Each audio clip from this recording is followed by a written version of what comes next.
In June 1983, at an unknown location somewhere in Adelaide, South Australia, a frightened teenager cowers, naked and alone, in the corner of a darkened room. His ravaged and beaten body shivers in the dull light, not from the cold, but from pure fear. He can no longer remember how he came to be there or how long it's been. Time is irrelevant in the boy's unending nightmare.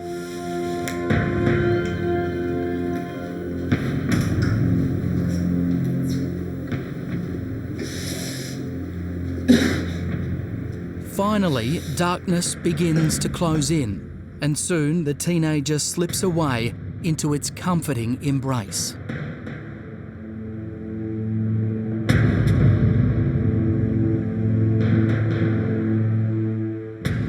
In the 1970s, crime in Adelaide was more or less the same as in any other big Australian city.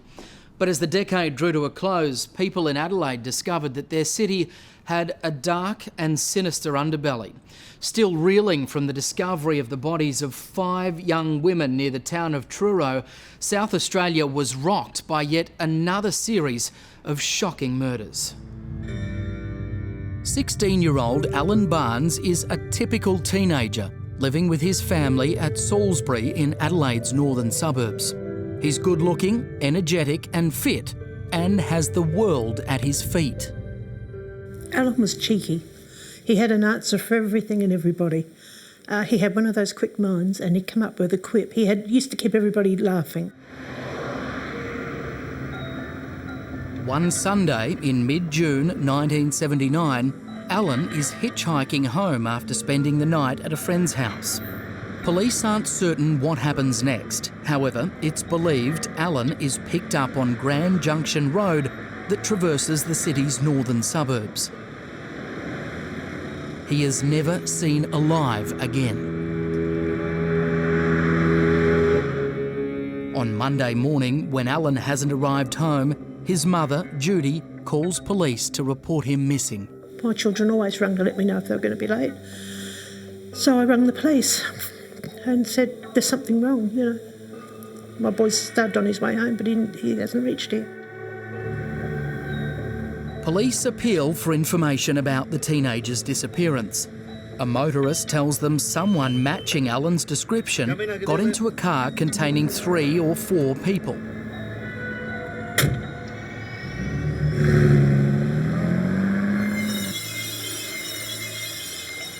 Then, exactly a week after he goes missing, 2 bushwalkers make a shocking discovery on a lonely dirt track leading to the South Para Reservoir in the Adelaide Hills. Lying beside the track, under an overhead bridge, they stumble upon the contorted body of a young man. There was a report come over the television that a man in his 20s, his body had been found at the Little Para. And I was just so sure. I picked up the phone and said, it's not a man in his 20s, he's 16 years old, and he's my son. And if you look on the back of his watch, there'll be an engraving. It was his Christmas present. And not long after that, the police came, and our doctor and my husband went down and identified him. It was Alan. It was Alan. A post-mortem reveals the teenager has been brutally murdered. Police can see nothing to indicate how he came to be there. But from later evidence, they construct this scenario. He's picked up on Grand Junction Road, offered an alcoholic drink that's been laced with sedatives, and passes out. When he comes to, he's naked and still groggy from the cocktail of drugs. He lies still, confused by his surroundings and unable to move. Over the next week, the terrified boy is repeatedly beaten and sexually abused by an unknown number of people. Although kept sedated, the crude drugs can't compensate for the agony he's forced to endure. They said that they believed he'd died on the Friday, and on the Saturday night his body had been thrown over the bridge. They said that his body showed signs of beating and some torture, and he died of a massive blood loss. But they said there was a lot of signs of beating and torture. It's like ripples in a pond. Somebody drops a stone in and the ripples keep going further and further and further out, and you're drowning. You're absolutely drowning in this. There's no reality. Police believe Alan's body was washed clean after he was murdered. Also, the teenager is dressed in different clothes from those he was wearing when he disappeared. Police appeal for information about the murder and a reward is announced. But despite their efforts, the investigation stalls, and then another body is found. It's late August 1979, and a fisherman at a remote, disused wharf at Mutton Cove, northwest of Adelaide, makes a gruesome discovery. Snagged on the rocks just out of the water, he finds 2 garbage bags stuffed with the remains of a mutilated body. Detectives are called to the scene and begin a detailed inspection of the area. The victim is identified as 25-year-old Neil Muir, who disappeared 2 days earlier. Neil Muir was found in 2 garbage bags. He'd been abused anally again because of the remains could be told, but he was very much cut up and stuffed into garbage bags. It was a vicious killing and mutilation. The legs of Neil Muir had been stuffed actually into his chest cavity, so it was quite horrific. Police complete their search of the area before the bags containing the body parts are taken away. Detectives are disturbed to discover there are similarities between the 2 murders. Both victims ingested drugs before they bled to death from anal injuries. The 2 bodies were dumped in or close to water, and both were last seen on a Sunday. The evidence indicates the victims are most likely to have been driven to the locations where their bodies were found. Neil Muir is a heroin user and well known to police. He disappears the day before his body is dumped, and police wonder if his murder may be drug-related. Little is known about his movements, but detectives reconstruct his ordeal from the post-mortem evidence. It's believed that he is drugged before being held captive and tortured. A bottle-shaped instrument is cruelly inserted into his rectum and he bleeds to death from the injury.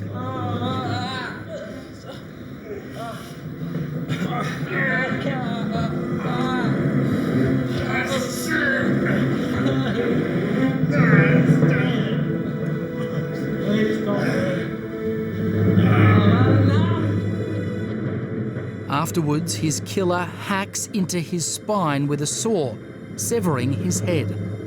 His arms and legs are also removed and stripped of flesh and muscle.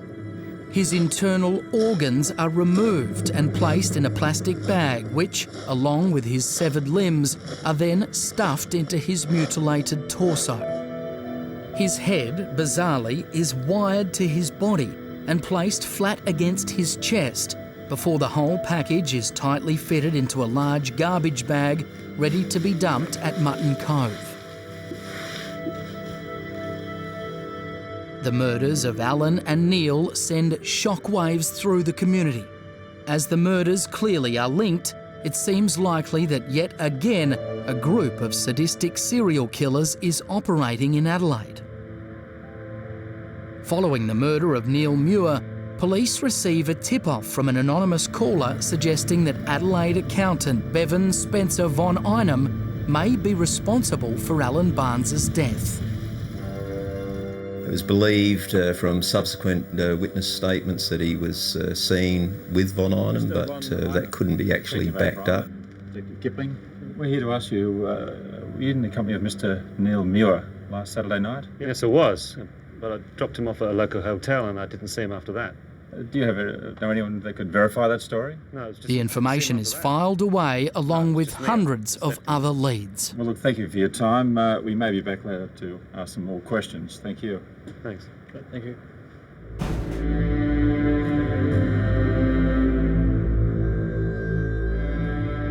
More than 2.5 years have passed since the murders of Alan Barnes and Neil Muir, and police are no closer to solving the mystery of their deaths.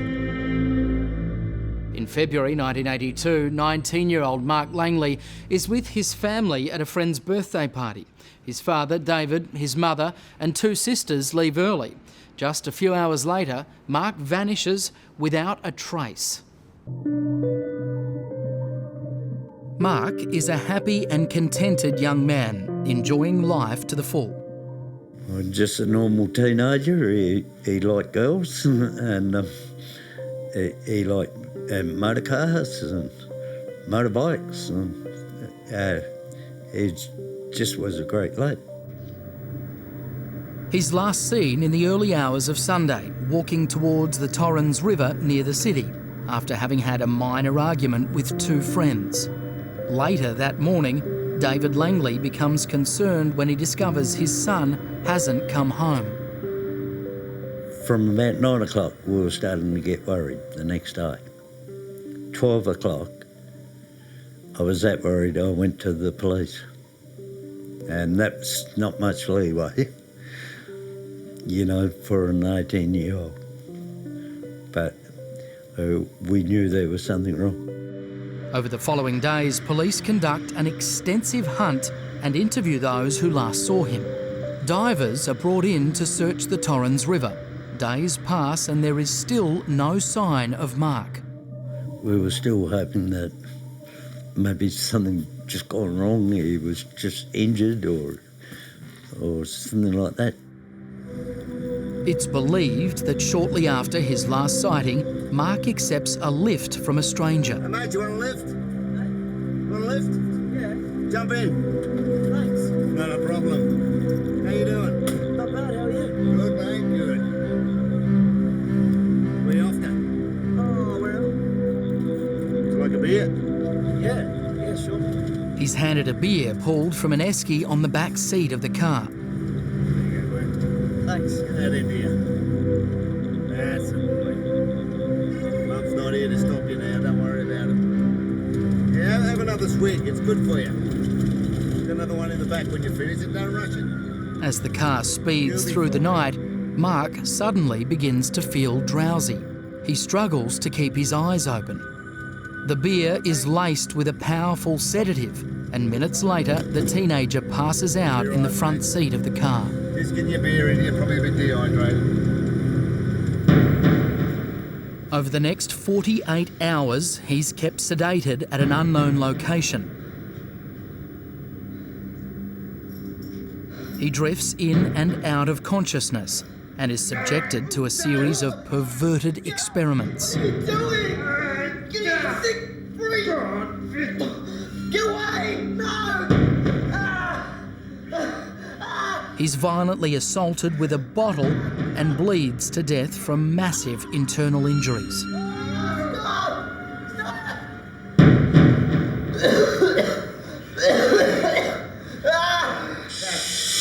9 days after Mark Langley's disappearance, his body is found in scrubland at Summertown, east of the city. His blue shirt and distinctive silver ingot chain are missing. There are no visible injuries, his clothes are clean, and there are no bloodstains. That was very, very frightening. They said, we found a body up there towards me, Lofty Way. We believe it's Mark. I had to sit down and tell my other daughters that their brother wasn't coming up, and that was really hard.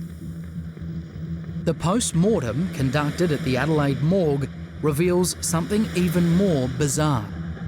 There was a vertical cut into his abdomen, which was actually stitched up with some thread afterwards. So it'd been cut open and then stitched. Police believe the killer has cut open his victim to retrieve an object that had been inserted into his intestinal tract, possibly because the item may have the killer's fingerprints on it. Animals.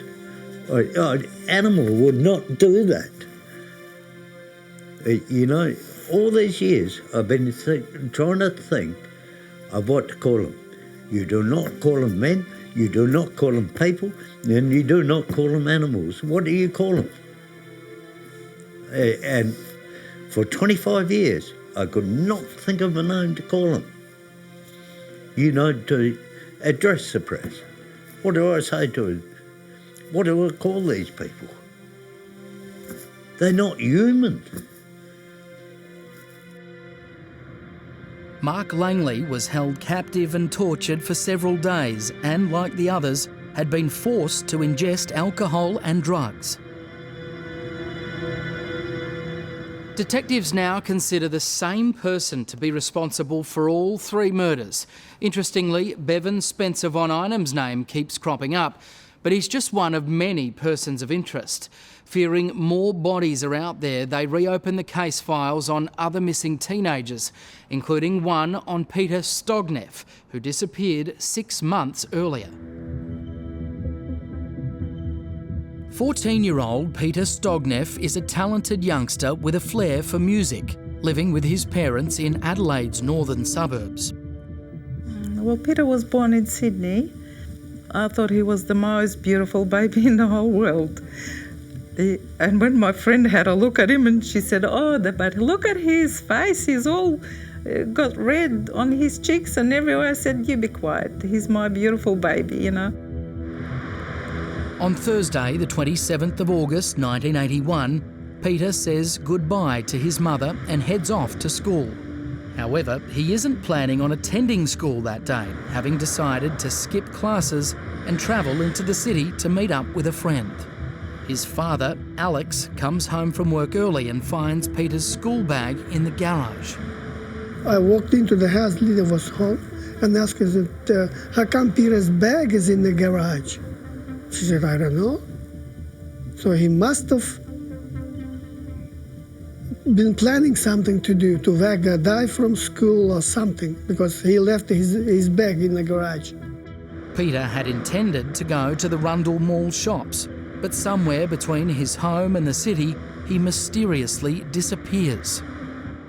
Police investigate a report that the boy may never have made it into the city, but was abducted from Tea Tree Plaza near his home. Despite numerous appeals for information about Peter's disappearance, police receive little response and have no leads. Then in June 1982, at the little town of Two Wells, 20 kilometres north of Adelaide, a local farmer, after conducting a burn-off, discovers a human skull along with the blackened remains of a skeleton. Major Crime Squad detectives are called to the scene. Based on dental records, they believe the skeletal remains are those of Peter Stogneff.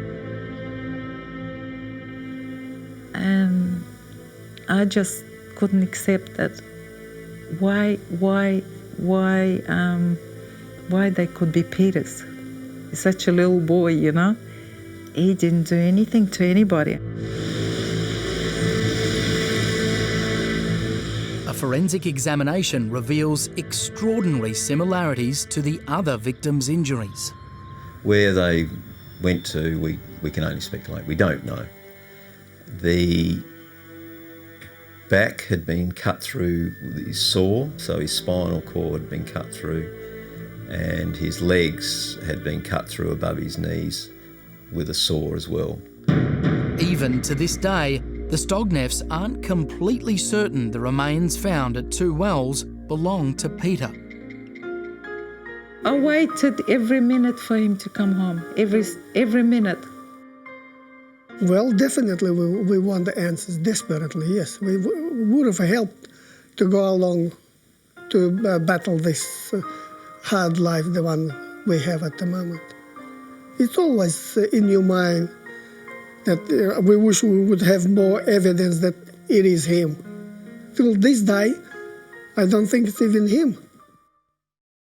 Police now have 4 victims, all murdered in similar circumstances. 3 have shocking internal injuries, 2 have been dissected, and 1 has been operated on using surgical instruments. With the discovery of Peter Stogneff's body, the police investigation goes into overdrive. One by one, the bodies are beginning to pile up, and detectives fear there are more to come.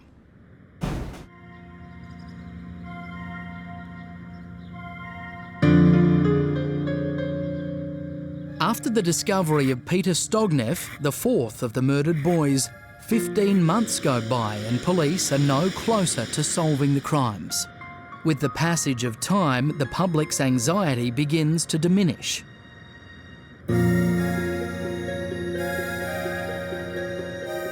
Then, in July 1983, the murders of Alan Barnes, Neil Muir, Mark Langley and Peter Stogneff are dramatically thrust back into the headlines.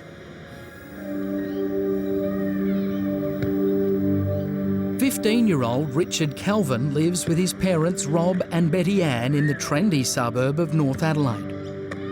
Richard's father, Rob Kelvin, presents the nightly news on Channel 9. Richard is a good-looking youth who loves playing sport and has a steady girlfriend.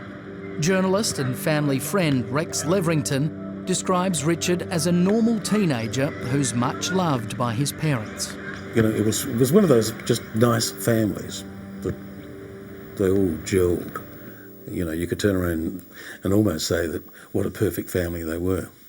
You know, loving parents and loving kids. On Sunday afternoon, on the 5th of June 1983, Richard is playing football with a friend at a local park. He's wearing sneakers and jeans and a Channel 9 t-shirt.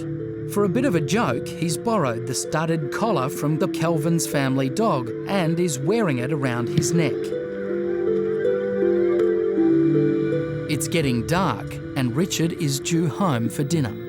He walks a short distance from the park to nearby O'Connell Street and waves goodbye to his friend who catches a bus home. What happens next isn't exactly clear, but somewhere between the bus stop in O'Connell Street and his home in Ward Street, a distance of just 400 metres, Richard Kelvin disappears.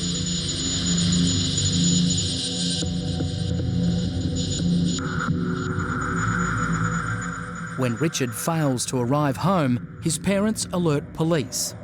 The police begin a door knock of nearby homes and businesses, and detectives from Major Crime are informed about Richard's disappearance. Obviously, the local detectives, Adelaide CIB, had started the investigation, and then we quickly realised that something was seriously wrong. Detectives involved in the investigation of the 4 other murders visit Rob and Betty Ann Kelvin. It was very obvious straight away that he just hadn't run off. He was coming home for tea. He was a normal 15-year-old boy in love with a young girl and was due to go to school the next day. The police canvass of residents living near the Kelvin's home pays off.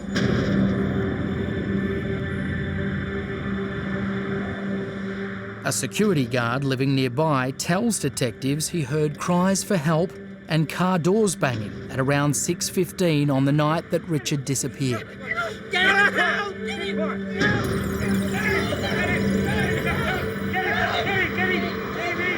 Other residents provide police with similar accounts, saying they heard shouting from a group of men and a woman shortly before a car with a noisy exhaust sped away.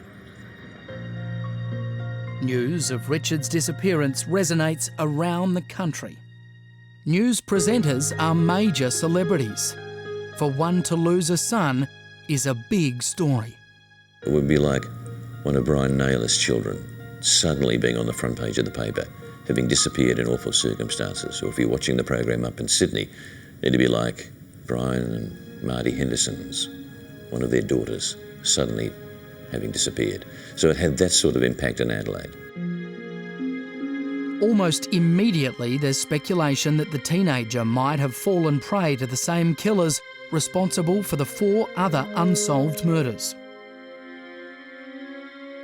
Police question all his family and friends, but they can't explain why he would go missing. Well, they had no idea. This is it. It was so unlike Richard to just disappear, or not to ring up and say, hey, I'm over at somebody else's place and I'll be home soon. It was just not like Richard at all. Rumours sweep the city and police are inundated by calls from members of the public. It seems like everyone has a theory about what happened to Richard Kelvin. Everybody was out looking. People were going to clairvoyance to try and find out something, anything, to see what had happened. Weeks go by and still there is no trace of Richard Kelvin, and detectives now fear the worst. Resources are stretched to the limit as police investigate every lead. And then, 7 weeks after Richard mysteriously vanishes, there's a tragic development. Trevor Holmes is with his wife and children at Mount Crawford, northeast of the city, searching for moss-covered rocks for his garden. It's bitterly cold, and he's not having a great deal of luck finding anything suitable. However, he decides to have one last look before leaving the area. As he moves further into the bushland, Trevor notices some kangaroo bones and bends down to inspect them. As he does so, he sees someone lying in the scrub in front of him. At first, he thinks the person might be injured. So I just edged my way over, and I went over there and I said, "Are you all right, mate?" And I pulled the bushes right back, and then that's when I saw his head, and his hair was all greasy and his skin was all mottled. I pulled further bushes out the way and I asked him again if he was all right. And because then as I pulled the bushes right out of the way, I noticed that he had a Channel 9 jumper on. So I backed off and I went up there and I said, "That's Richard Kelvin." Police arrive and quickly establish that the body is indeed that of Richard Kelvin. He's wearing the same clothes he had on when he went missing and has the dog collar around his neck. A crime scene is established and police begin a meticulous search of the surrounding area. Richard was in the scrub immediately adjacent to this airstrip, this dirt airstrip. So he was lying on the ground in a fetal position, and he'd been there probably 2 weeks. Bob O'Brien faces the awful task of informing Richard's parents that their son has been found murdered. It's not an easy task of a police officer, and I don't think I did it as well as I could have, but how can you do anything like that well? It was a terrible thing. You look at a family that has been torn apart by something they have no control over, and something you have no control over. There's nothing you can do, which is the horrific part about it, of watching these nice people being torn apart. The post-mortem confirms that Richard Kelvin has been murdered in the same way as the 3 other victims.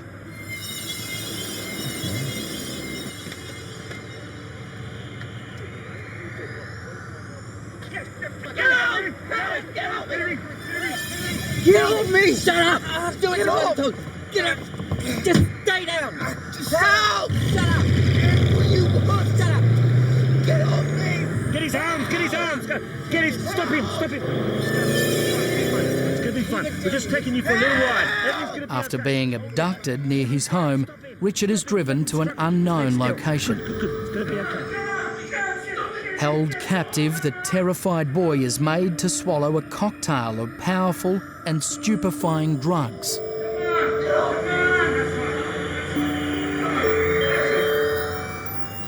As they take effect, he becomes dazed and confused and loses track of time. Days turn into weeks and Richard is trapped in an unending nightmare. It's all right.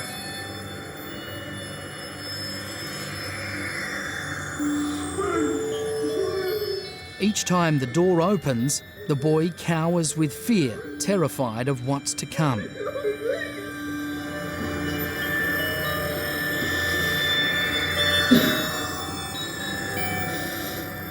Finally, Richard can take no more, and his ordeal comes to an end.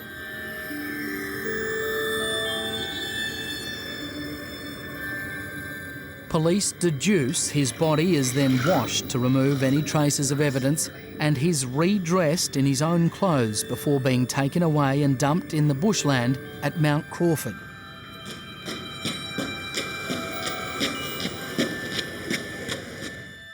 People just didn't believe it was happening here in Adelaide. They just didn't believe it. The pathology report reveals Richard Kelvin has a mixture of 4 powerful prescription drugs in his system. The following day, police conduct a further search of the area where the teenager's body was found. Police determine he was murdered 5 weeks after being abducted. But where has he been all that time? Newspaper reports suddenly begin to speculate the murders are being committed by a ring of high-profile South Australian businessmen, politicians and even judges who are above the law. They dub the group the Family. I think it was possibly a media beat-up. It was a hook to hang things on. There's got to be a family of people, and it's just stuck. Undercover police infiltrate Adelaide's gay community, and at the same time, detectives working on the Neil Muir murder think they've made a breakthrough when an Adelaide doctor is arrested and charged. But the doctor is later acquitted, and police are back to square one. Police focus their attention on the identification of fibres found attached to Richard Kelvin's clothing. The fibres are examined by forensic scientist Sandra Young. In this particular case, there were lots of tape lifts that had been made from Richard Kelvin's clothing that had been found on his body, and that included a t-shirt, a pair of jeans and a pair of underpants. A number of foreign hairs are also found. Yes, I believe there were some hairs found on the jeans, on the inside of the jeans, and those hair samples were taken to the biology part of the forensic science laboratory. Meantime, detectives banking on a long shot visit the Adelaide offices of the State Health Commission. Police are looking for a common thread and they sift through thousands of files. They concentrate on a list of people who've been prescribed restricted drugs similar to those found in Richard Kelvin's blood. It is an arduous task, but it results in a stunning development. Among the files, police discover the name Bevan Spencer Von Einem.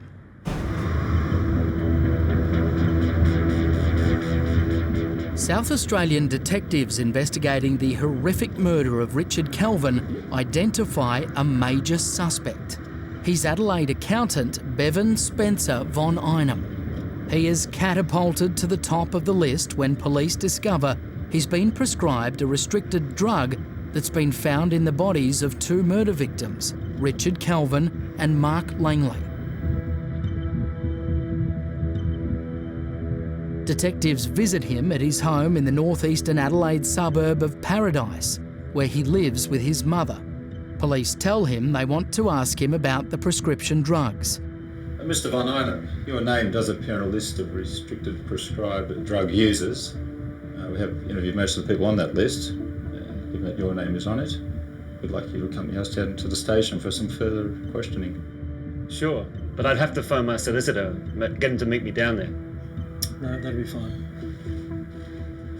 They start by asking him what drugs he has in his house. Well, I take them to help me sleep, because I wouldn't sleep without taking them. That's all I have them for, help me sleep. So you wouldn't give them to anyone else? No, I wouldn't give them to anyone else because I'm using them for myself.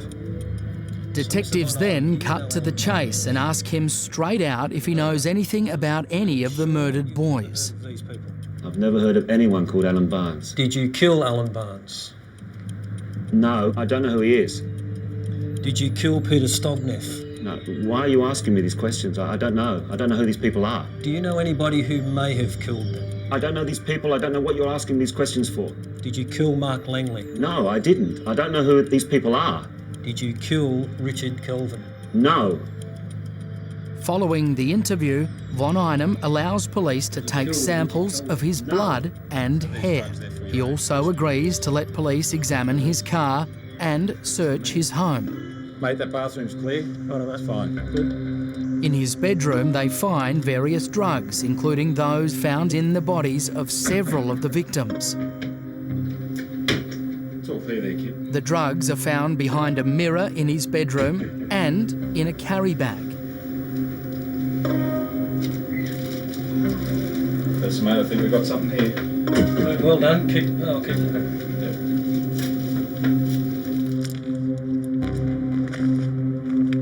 Yep, got some more. Yeah. There's another one here too. That's the gear. That's it. We got him. Detectives are now convinced Von Einem is the monster who murdered all the boys, but they know they'll need more evidence before they can formally charge him. During the search of Von Einem's home, police also collect fibre samples from the carpets and his bedspread to compare against the trace evidence found on Richard Kelvin's clothing.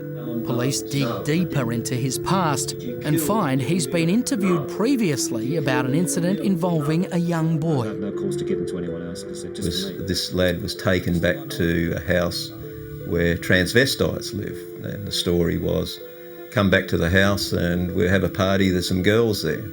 But it was all a ruse to get the boys back there and give them a drink with drugs. Detectives discover Von Einem has close ties to a seedy group of friends who share a sick passion for young boys. What did you do then? Then police track down the anonymous caller who had first pointed the finger at Von Einem. Where did Von Einem go cruising for boys? Bob O'Brien interviews the witness whose name is suppressed and known only as Mr. B. And how often did he do that? All the time, every weekend. Tell me about the two hitchhikers. What he reveals is dynamite. It was Saturday after midnight. There were two guys walking down the street in North Adelaide. So you picked Some of the things he told me about what he and Von Einem were doing was quite staggering. Picking up boys and abusing them, drugging them. Bevan always had booze in his car. He had esky in the boot and an esky on the back seat, which was always covered in clothes in case the cops pulled him over. So you picked up the boys, and what did you do then? Mr. B's account of Von Einem's activities sickens detectives. He tells police Von Einem had a regular beat and would drive around in his car trawling the streets looking to pick up boys. Mr. B says he and Von Einem were together in his car on numerous occasions when boys were picked up and provided with drugs and also given alcohol from an esky Von Einem always had on the back seat of his car. Mr. B says many of the boys were taken to a house in the Adelaide suburbs and subjected to acts of extreme degradation by Von Einem after they'd passed out from the drugs and alcohol they'd been given. And then Bevan went in his room and shut the door. Bevan said he'd kill him if he woke up. Clearly, Von Einem is a sadistic sexual predator, but police still don't have enough evidence to charge him. Then there's another major breakthrough. Sandra Young confirms trace evidence collected from Von Einem's home matches that found on Richard Kelvin's body. The bedroom carpet was made of acrylic, and that was a blue and an aqua. And then the hall carpet had, I think, 4 different fibre types in it, 5. And they were, again, acrylic with a little bit of wool. So and the colours were so vibrant through the microscope, so I was rather excited about it. Hair samples collected from Von Einem also match those found inside Richard Kelvin's jeans. Detectives now know that Richard Kelvin has been at Von Einem's home prior to his murder. Detectives make their move and arrest him. Later that day, he's formally charged with Kelvin's murder. Von Einem is aware of the damning trace evidence identified by forensic investigators, and he knows he must come up with an alibi. Detectives visit him in jail, and he admits he was with Richard Kelvin, but many weeks before he was murdered. And he started to say that, yes, I picked up Richard Kelvin. But soon as he said, look, I picked up Richard Kelvin, I knew he was in a lot of trouble in terms of a jury trial, because the case was getting stronger and stronger against him. On October the 15th, 1984, more than a year after Richard Kelvin was murdered, Bevan Spencer Von Einem appears in the South Australian Supreme Court. The trial attracts huge public interest. When Von Einem is led into the courtroom, the public gallery falls silent. No one can believe the ordinary-looking man standing in the dock could be responsible for such a heinous crime. As the trial continues, Von Einem's explanation of how fibres from his home had been found on Richard Kelvin's body begins to unravel. I believe he said that at some stage he had put his arm around Richard, and that would perhaps explain the cardigan fibres found on his clothing. He had sat him on the floor at some stage. That might explain the whole carpet fibres. If Richard had willingly gone to Von Einem's home on the day he disappeared, as Von Einem claims, then most of the trace evidence would have fallen off his clothes long before he was killed 5 weeks later. It had not. Therefore, the evidence clearly indicates Richard was with Von Einem on the day he was murdered. We were able to tell from the experiments that we did that Bevan Von Einem's alibi could not be believed. The jury also hears damning evidence about the stupefying drugs found in Von Einem's home. Dozens of witnesses, including Von Einem's elderly mother, are called to give evidence. Von Einem makes a statement from the dock declaring his innocence. On the 2nd of November 1984, after a trial lasting almost 3 weeks, the jury retires to consider its verdict. Shortly after 7 p.m, they return. The foreman rises from his chair and says, "Guilty." And he sat in the box passively, no emotion, but he doesn't show any remorse. He, in my mind, doesn't feel guilty at all about his abuse of boys. I'm quite sure he sees nothing wrong with it. Justice White sentences Bevan Spencer Von Einem to life imprisonment with a non-parole period of 24 years. The sentence is immediately appealed by the South Australian Attorney-General. The Court of Criminal Appeal increases the non-parole period to 36 years. At the time, the sentence is the highest ever imposed on anyone in South Australia. But the story doesn't end there. In 1988, almost 4 years after Von Einem is sentenced, the South Australian coroner reopens the investigation into the unsolved murders of 3 of the other boys. His findings will set in train events that will result in yet another chapter being written about the depraved life of Bevan Spencer Von Einem.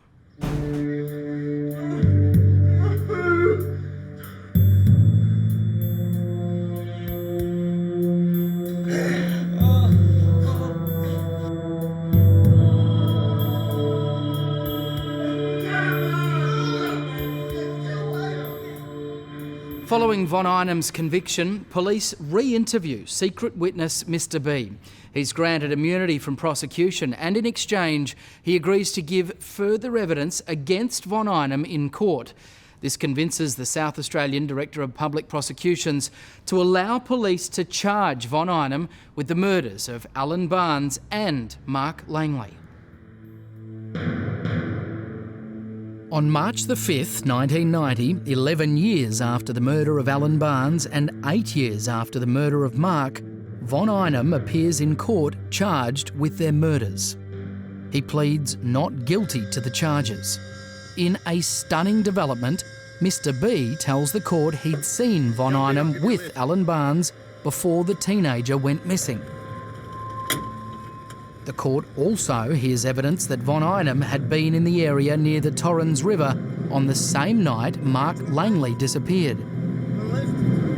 Jump in. The magistrate hearing the case finds there's sufficient evidence concerning Von Einem's alleged involvement in the murders of Alan and Mark for him to stand trial in the Supreme Court. The trial judge agrees to admit Mr. B's testimony but disallows any evidence relating to the murder of Richard Kelvin. Right from the start, the prosecution's case is in trouble and the charges are withdrawn. The failed prosecution is a major blow for investigators who still believe Von Einem knows more than he's ever admitted. He's certainly a very strong suspect with Muir and Stogneff, Peter Stogneff and Neil Muir, and he'd have to be suspect for others as well, but trying to prove it and it to determine whether he actually did them is another matter again. I think being a father, it's my job to provide and to protect, and anybody would take that away either way. I haven't done my job, and I don't feel I've done my job, because I haven't protected my children, and that's the part what it really got me down a lot, because of the protection side. You're not a real father if you can't do that sort of thing. We're gonna have some fun. Let's just take you for a little ride and we're gonna have some fun, okay? How could one person who got a strong 15, 16-year-old into the car? Get him in there. There has to be more than one person involved. A massive Commonwealth Royal Commission of Inquiry has recently exposed widespread cover-up of child abuse in institutions throughout Australia. Other inquiries into abuse of young people have included a Royal Commission in South Australia which exposed shocking molestation of young children in state care. Pedophilia in South Australia, we're the world's capital. We're the world's capital. It's rampant here. Kids are molested at such a high rate. It's unbelievable. The murders of Mark Langley, Alan Barnes, Neil Muir and Peter Stogneff remain unsolved. Their families are still convinced something or someone has protected the killers and their followers in the so-called family. I do honestly believe that there was a conspiracy involved in some way, shape or form. Peter Stogneff's mother, Lydia, says shortly before Peter disappeared, he was talking on the phone for an hour with an unnamed person, but she claims police ignored this clue. I thought they knew how to investigate, anything that it's so important as a telephone, If you can trace it back, there's your whole thing. You don't have to investigate for 35 years. Job could have been completed and done. The Stogneffs claim one detective told them privately that police were powerless in the face of a high-level cover-up. He told me, said, we know who they are, but we can't touch them. They are in very high places and they got so much protection around themselves, said we can't do nothing. Von Einem is still incarcerated and has since been classified as a dangerous offender never to be released. It's clear he did not act alone, and yet, perhaps out of fear, he steadfastly refuses to name any accomplices. Criminologists and the victims' families believe there could be as many as 50. It's like piranhas feeding on a dead bit of flesh. They drug the boys up to such an extent that the boys, not one of the boys, could actually defend themselves in any way, shape or form. And they'd bring them in to have sex with them and things like that. And that's what we call satellites. They were involved at least partially in it. They knew about it, and they protected these people as well. For all these years they've been protecting them. The reopening and review of the case by police in 2008 reportedly has been the largest ever conducted by Adelaide's major crime cold case team. No significant breakthrough has been reported. The South Australian Police declined our request for a further interview on the investigation and didn't offer any reason. One fearless campaigner in the search for the truth is Wendy Utting, who successfully fought for the removal of South Australia's criminal statute of limitations rules. Mysteriously, the law had been introduced some years earlier to set a time limit on investigations. You could not get a conviction against an offender if the event had occurred prior to 1982. So that opened up the floodgates from there on in. Opened up the floodgates, and all of a sudden we were faced with, everything prior to 1982, as far as sexual offences, particularly against children. Doors are open, come in and see us. It soon appeared that Wendy was venturing into dangerous territory when two of her informants, Shane Moore and Robert Woodlands, were murdered, and a third, bikie gang leader, Steve Williams, mysteriously disappeared. Steve was helping me with a lot of the child abuse issue cases. He certainly brought forward a lot of information that finger pointed at people in positions of authority. And at the time of his disappearance, he was due to come and speak to a trusted police officer with me. And that was the last we saw of him. He didn't make it to that meeting. Wendy worked in the infirmary at Yatala Prison, where Bevan Spencer Von Einem was incarcerated. Whilst I was working at Yatala, I found out that and discovered that he had access to semi-pornographic material. More disturbingly than that was also that he was allowed to have extra time in the computer room. He was teaching other prisoners computer skills, and he was allowed to have extra time in the computer room when everyone else had gone with a chosen friend. Renowned journalist Graham Archer has spent 30 years working on this and other crime investigations in Adelaide. It's believed, though there was these high-profile murders, the 5 murders, that there may well be other bodies that have been undiscovered of street kids for whom no one went searching. No family was looking for them to come home. And who knows, the drugs may have been administered to these kids and they've been unconscious and then disposed of. So, it's not sufficient to say, well, there were only 5 murders. I think we can be fairly certain that there are others out there that we know nothing of. Many questions surrounding unsolved murders are now being answered. So this is somewhere where someone's actually touched thanks the to groundbreaking work at a forensic DNA testing laboratory inside Adelaide's Flinders University. It can now extract the smallest of samples from a victim's clothes and link them to the killer. When you're looking at a cold case, it really just depends upon how much material is there.